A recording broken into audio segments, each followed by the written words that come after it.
Hi, and welcome to Ward Laboratories' very first on-demand webinar series for understanding a forage report.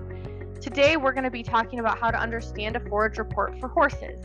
My name is Rebecca Kern-Lunbery, and I have been consulting on feed testing with Ward Laboratories for 8 years. So today, we're just going to go over what the parameters on the forage report means for you as the horse owner, and specifically for your horses, how you can determine if it's meeting their individual nutritional needs. So let's just jump right in here. So this square I found online, and it's just a great depiction because everything you're seeing on your report as in a percent. And so this picture this square as this is 100%, and then we're going to go through all the components that make up that whole entire 100%. And so for you horse owners, typically what we're looking at when we're testing forages, and usually it's hay for horses, is to see if we're meeting their protein requirements, their energy requirements, and then one of the most common questions I get is what about those non-structural carbohydrates? So we're going to be addressing all of those things and more today when we're looking at the report, because we're also going to be highlighting some of our micronutrients. So first, let's take some time and get started with the basics. We're going to talk about moisture and dry matter. So of course, moisture is the amount of water in the feed, and dry matter is everything that's not water in the feed. When we look at hay submitted to Ward Laboratories, the majority of those samples are actually less than 14%. But everything that's between 18 and 22% for horses, that's where you want to be concerned, because that's where you're going to have risk of mold and mycotoxins and yeasts growing up in that hay. So a lot of times you're going to see dusty hay and you're going to see respiratory issues as your first symptoms. This can also affect reproductive success as well if you are breeding. Other than that, bales that are greater than 22% pose a high risk of combustion and winding up with a hay bale fire. So we're probably not going to want to be stacking those up in the shed for the horses to consume. Additionally, I should mention on this slide, whenever we're looking at forages, we always want to be looking at the parameters on a dry basis when we're comparing to our animals' nutritional requirements. And then when we're calculating out dry matter intake and how much they're going to eat, then we can calculate back to the as received. So moving on, the first thing we're going to talk about today is ash, and with that, we're going to talk about their micronutrient requirements. So with horses and ash, typically we're talking about hay testing here, so that's what I'm going to mainly focus on. And when we're producing hay, there is a step where it's going to be raked, and in that raking, some of that soil is inevitably going to end up in those hay bales. So a normal fresh forage is going to have 4 to 6% ash, which is the total elemental content of the feed, but hay then is going to have an additional, 2 to 4%, between 8 and 10% total. If there is an excess of ash, that means there's a lot of soil contamination, the hay producer over-raked, and in that case, you can see some gut health issues and some gut compaction issues, impactions, which is a rare occurrence, but it is possible. So especially with horses being colicky or prone to colic, you want to make sure you're paying attention to that value when you see that. So ash ultimately is made up of all the minerals, and minerals are just elements that are required by the body to do specific things. And we could talk about minerals all day. It could be a whole entire course at a university to understand mineral nutrition and then some. So, but typically when we're looking at minerals and forages, specifically for horses, we're going to be testing them to be looking at what our mineral supplementation strategy should be and how that will fit in. Or oftentimes I end up consulting with people who are working with their vet and unfortunately dealing with a deficiency or a toxicity occurrence. And with horses, we also want to highlight that sometimes selenium can be an issue, and horses actually have a higher tolerance than cattle for selenium, but the consequences of having that selenium toxicity is that their hooves may slough off in extreme cases, so the repercussions are much greater. So here's some the minerals that we can test at Ward Labs. So I just want to highlight, aside from our normal mineral package, we can also test salt, which in forages we're not really going to be worried about.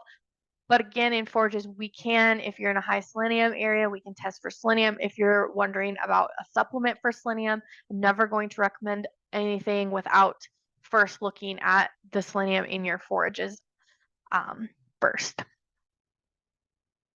So here on this chart, we have all the different minerals that we test at Ward Labs, with the exception we don't test iodine and we don't test fluorine. But what you can see is that there's a lot of mineral interactions going on, and so having all of these things in balance and providing a total diet that is giving the ideal range is going to be very important for horses. And when we look at all the actual minerals that exist beyond the ones that we're actually measuring, you can see things just get even murkier. So beyond that, we also need to make sure that we're having accurate values when we are trying to sort some of these mineral issues out, making sure that everything's well balanced. And so we previously had 4 minerals on our forage reports that were run by NIRS. We are no longer offering those, and that's simply because that data does not align with our goals of providing accurate information for you guys to make the best possible decisions off of. We instead are pushing everyone that's wanting to run minerals to run wet chemistry, iso-coupled plasma, optical emission spectroscopy is our wet chemistry method. And so what we're looking at here on this slide is on the x-axis, we have the NIR determined values, and on the y-axis, backwards, on the y-axis NIR, on the x-axis we have our wet chemistry. And if these were a good match and they were accurate to each other, you would see everything lining up on that orange 1-to-1 line going through each of these slides. But you're not seeing that. And so when you're making decisions based on an individual sample for your animals, you need to have the correct information. So just to kind of drive this home more, at our lab, as a guarantee for accurate data, when we do run forages by NIR, which we do, that is what we recommend. We do think that's the most repeatable method out there. And we are members of the NIRS Forage and Feed Testing Consortium, which provides the best possible calibrations. So when we do run into outliers, though, which is identified through a statistic provided by the NIR scan, when we do identify outliers, our lab runs crude protein, ADF, and NDF at no cost to the producer. So when we compared our outlier macronutrients, our protein and our fibers, we saw really good correlation, and the average relative bias wasn't terrible. When we ran our National Forage Testing Association forages for the same macronutrients, in addition to our 4 minerals over several years worth of data, we see that our macronutrients are good, are golden. I mean, look at that crude protein. It couldn't be closer to 1, that correlation. And the average relative bias is very low. However, when we look at those minerals, we do see some good correlation there with calcium and potassium, but when we look at the actual average bias, that's not acceptable for what kind of data that we want to be pushing out. So then when we look at our producer samples, which is thousands of samples over several years compiled, we see that there's not great correlation and also not good average relative bias. So we are no longer offering that. We are pushing that to be run wet chemistry. But here's the exciting part. When you add the wet chemistry mineral analysis to your report and you tell us, hey, I'm feeding horses, and you tell us they're at maintenance or they're growing, we can tell you how their forage mineral concentration compares with their nutritional need. And so as you can see see ideal, we can see if they're deficient, we can identify if it's above the maximum tolerable level, and we can identify for iron, molybdenum, and sulfur if we're seeing any potential interference with copper absorption. So that's really important for meeting that horse's micronutrient requirements. So again, then this is pulled straight out of the Ward Guide. So this is available to you. You can go ahead and look that up if you have previous reports that have those values, and you can take a look and see where you're at. And again, I just want to highlight selenium is on that list. And so we can take a look and see where we're at for selenium for you. Okay, so we've talked about the micronutrients, we've talked about ash.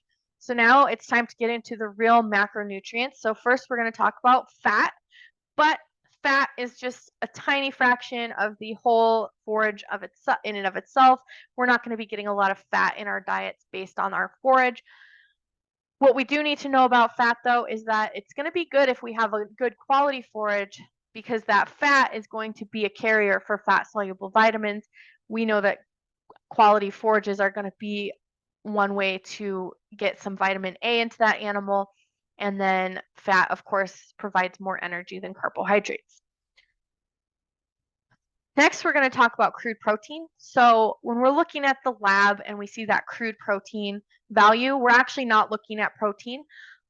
Protein is the amino acids, and animals don't have a crude protein requirement, they have an amino acid requirement. Amino acids combine in these chains, and then they fold and fold and fold into that protein structure.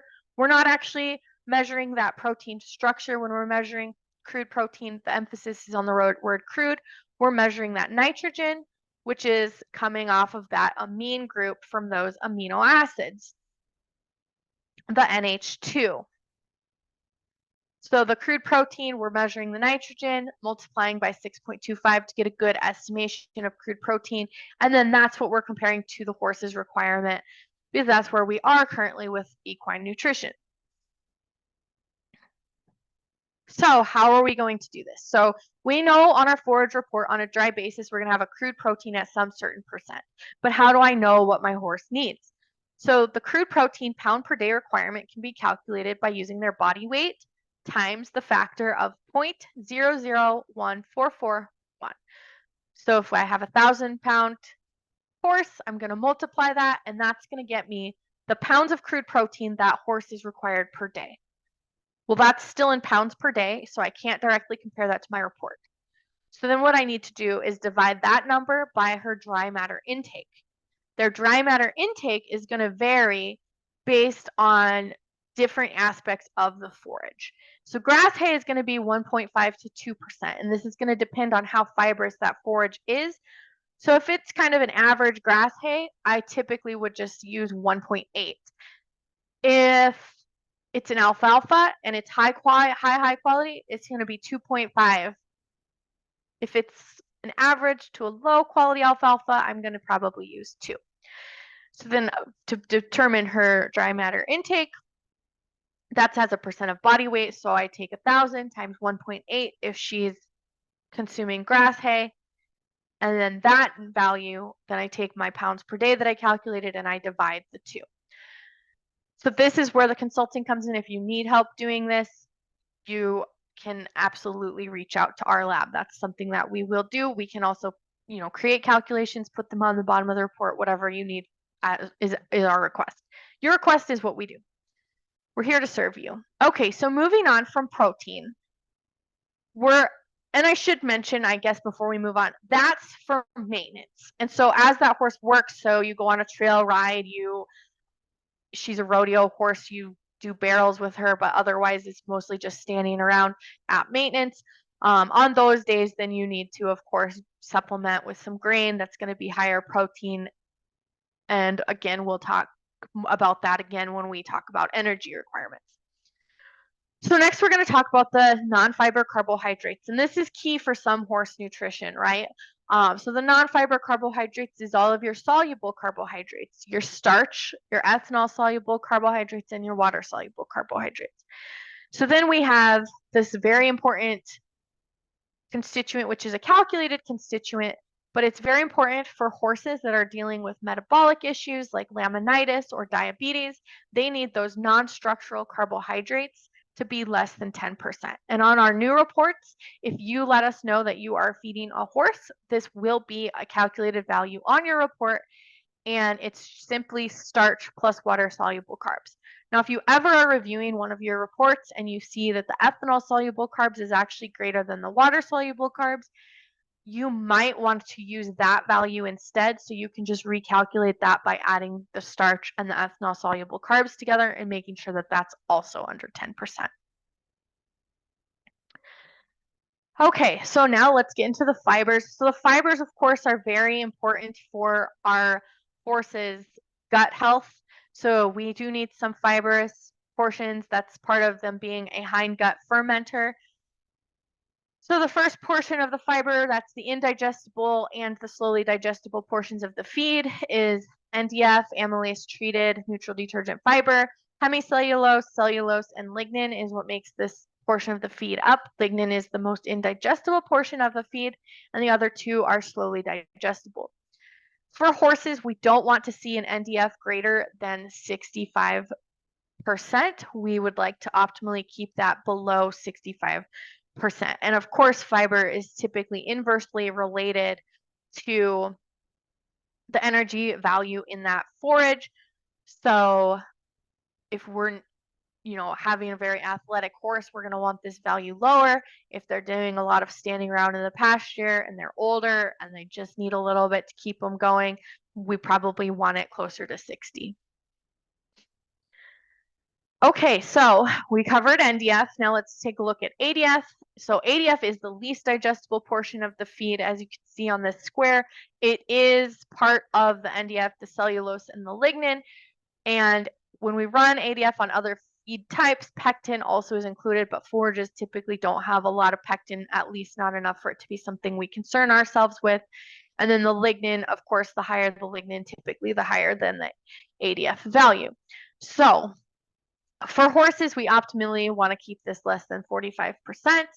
And then also ADF is what's used to calculate their digestible energy value. So that brings us to digestible energy. So the digestible energy for horses at maintenance, again, we're going to have to get out our pen and pencil and do some calculating. So our digestible energy is going to be mcals per day, their nutritional requirement. So it's 1.4 plus the factor 0.01361 times their body weight in pounds. So if I have a 1,000-pound horse or a 1,200-pound horse, that's the number that I stick in there for body weight.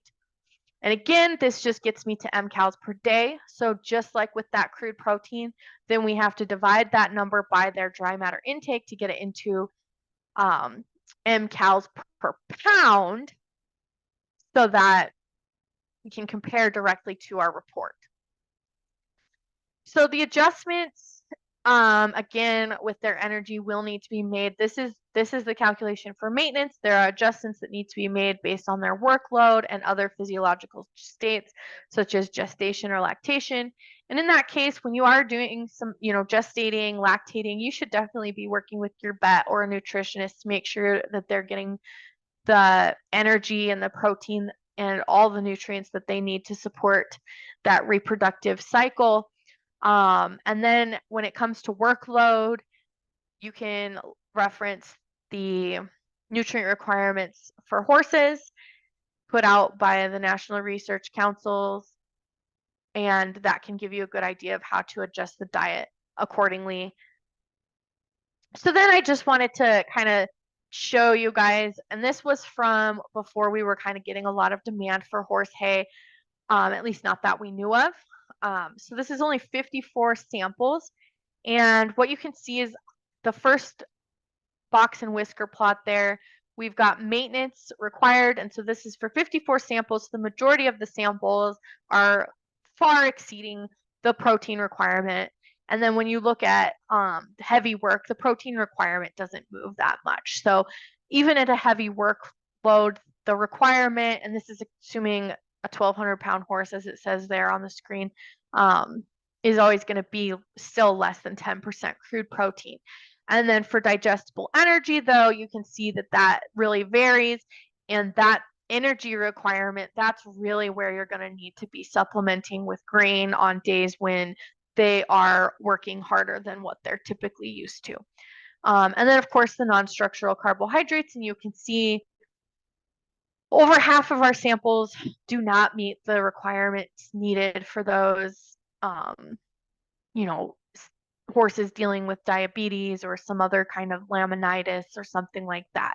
So that's kind of the diamond in the rough to find, is the sample of hay that's going to meet them energy requirement wise and non-structural carbohydrate requirement wise. So just to wrap it up, I will be sending out an email to anyone who's registered for this webinar, but we do have other resources for understanding your forage report. We have a great webinar on equine nutrition on our YouTube channel that you can check out. And of course, some progressive forage articles that are more based on the forage, less geared for horses, but if you're so inclined, you can check those out. So I just want to thank you for attending this webinar and sticking with us and learning how to interpret that forage report specifically for your horse.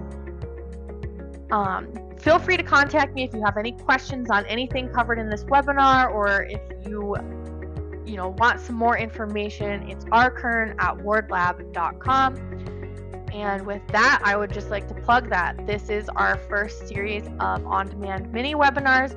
You can also check out Understanding Forage Report for beef cattle, sheep and goats, or for hay producers if you are producing your own hay for your horses.